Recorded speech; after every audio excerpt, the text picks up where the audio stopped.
Hidden, forever on fire. 18 BJP ಶಾಸಕರು 6 ತಿಂಗಳು ಅಮಾನತಾದಂತಹ ವಿಚಾರಕ್ಕೆ ಸಂಬಂಧಪಟ್ಟಂತೆ 40 ವರ್ಷಗಳ ರಾಜಕೀಯ ಜೀವನದಲ್ಲಿ ಎಂತಹ ದೃಶ್ಯ ನೋಡಿರಲಿಲ್ಲ. ಸ್ಪೀಕರ್ ಪೀಠದತ್ತ ಕಾಗದ ಪತ್ರ ಎಸೆದಿದ್ದು ಶೋಭೆ ತರುವುದಿಲ್ಲ ಅಂತ ಹೇಳಿ ಮೈಸೂರಿನಲ್ಲಿ ಸಚಿವ ಎಚ್ ಸಿ ಮಹದೇವಪ್ಪ ಬೇಸರವನ್ನು ಹೊರಹಾಕಿದ್ದಾರೆ. 18 ಜನ ಎಂಎಲ್ಎ ಬಿಜೆಪಿಯ ಎಂಎಲ್ಎಗಳನ್ನ ಸದನದಿಂದ ಹೊರಹಾಕಿದ್ದು, ಅಮಾನತು ಮಾಡಿದ್ದು 6 ತಿಂಗಳ ಕಾಲ ಖಾದರ್ ಅವರು. ಬಟ್ ಅಲ್ಲಿ ಸ್ಪೀಕರ್ ಅವರ ಮೇಲೆ ಕಾಗದ ಪತ್ರವನ್ನು ಪೀಠದ ಮೇಲೆ ಎಸೆದಿದ್ದು ಇದು ಶೋಭೆ ತರುವುದಿಲ್ಲ. ವಿಪಕ್ಷದ ನಾಯಕರು ಸದನದಲ್ಲಿ ನಡೆದುಕೊಂಡಂತಹ ರೀತಿ ಸರಿಯಲ್ಲ. ಜನ ನಮ್ಮನ್ನು ನೋಡುವಂತಹ ರೀತಿ ಬೇರೆಯಾಗುತ್ತೆ. ಇದೊಂದು ರೀತಿ ಕಪ್ಪು ಚುಕ್ಕಿಯಾಗಿದೆ ಸದನಕ್ಕೆ. ವಿಪಕ್ಷದ 18 ಶಾಸಕರ ಅಮಾನತು ಮಾಡುವುದು ಸರಿಯಾದಂಥ ಕ್ರಮ. ಸ್ಪೀಕರ್ ಅವರ ವಿವೇಚನೆಯಿಂದ ಈ ಒಂದು ಕ್ರಮ ಆಗಿದೆ ಅಂತ ಹೇಳಿ ಮೈಸೂರಿನಲ್ಲಿ ಸಚಿವ ಡಾಕ್ಟರ್ ಎಚ್ ಸಿ ಮಹದೇವಪ್ಪ ಹೇಳಿಕೆಯನ್ನು ಕೊಟ್ಟಿದ್ದಾರೆ.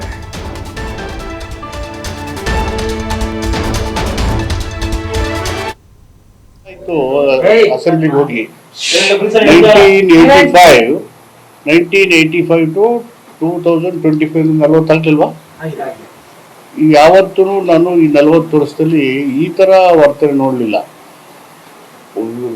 ಹಿಡಿದು ಗಲಾಟೆ ಪ್ರತಿಭಟನೆ ಮಾಡಲಿ ಅದಕ್ಕಿದೆ, ಆದರೆ ಸ್ಪೀಕರ್ ಅವರ ಕೂತಿರೋ ಸ್ಥಾನಕ್ಕೆ ಹೋಗಿ ಗಲಾಟೆ ಮಾಡಿ ಕಲಾಪದ ಕಾರ್ಯಕ್ಕೆ ಅಡಚಣೆ ಉಂಟು ಮಾಡಿ ಪೇಪರನ್ನು ಪತ್ರಿಕೆಗಳನ್ನು ಅವ್ರು ಹರಿದು ಮುಖದ ಮೇಲೆ ಬೀಸಾಡೋದು ಅದು ಪಾರ್ಲಿಮೆಂಟ್ರಿ ಡೆಮಾಕ್ರಸಿಗೆ it's a great insult to the parliamentary democracy. ಒಂದು ಕಪ್ಪು ಚುಕ್ಕೆ ಉಂಟು ಮಾಡಬೇಕು.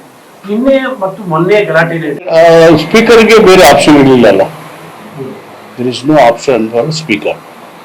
ಅದೆಲ್ಲ ನೋಡಿ ಅವರು ತೀರ್ಮಾನ ಮಾಡಿದ್ದಾರೆ.